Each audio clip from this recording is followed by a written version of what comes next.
because while the Taliban has come out with these statements ensuring safety and security for any foreigners or locals who helped the Americans over the past 20 years, the reality on the ground will likely be much different.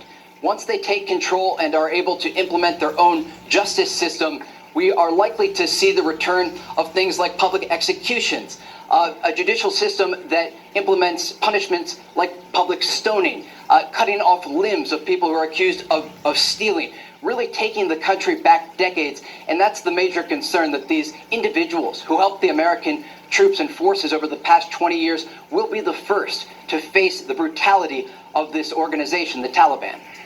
Trey, I have one more question for you, if you don't mind, Eric, and that is, already there are reports that China is ready to swoop in and acknowledge the Taliban as the official government of Afghanistan. How does that impact the situation in the region? What does that look like for America on the geopolitical stage? Well, it's a major loss for the United States if the Chinese are able to quickly build relations with the Taliban. They've tried to, as an organization, come across as a group that will ultimately be able to have a government that can engage with the international community. The two big players that the Americans should be concerned about are the Russians and the Chinese. The Chinese have very quickly come out and indicated they will ultimately recognize the Taliban as the legitimate government of Afghanistan.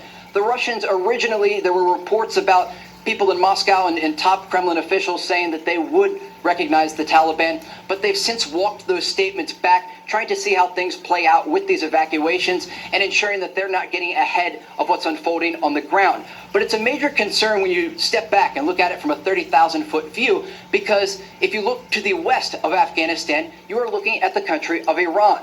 And Iran is certainly of concern to the United States and its allies in the region. And when you think about China's efforts across the Middle East and across East Asia, this will give them an opportunity to actually have a pipeline of supplies, goods, and other relations with not only the Taliban and those in control of Afghanistan, but also a closer land bridge to the Iranians. Arthel? Yeah. Very complicated. I have more, but we have to move on for now. Trey Yanks, thank you very much.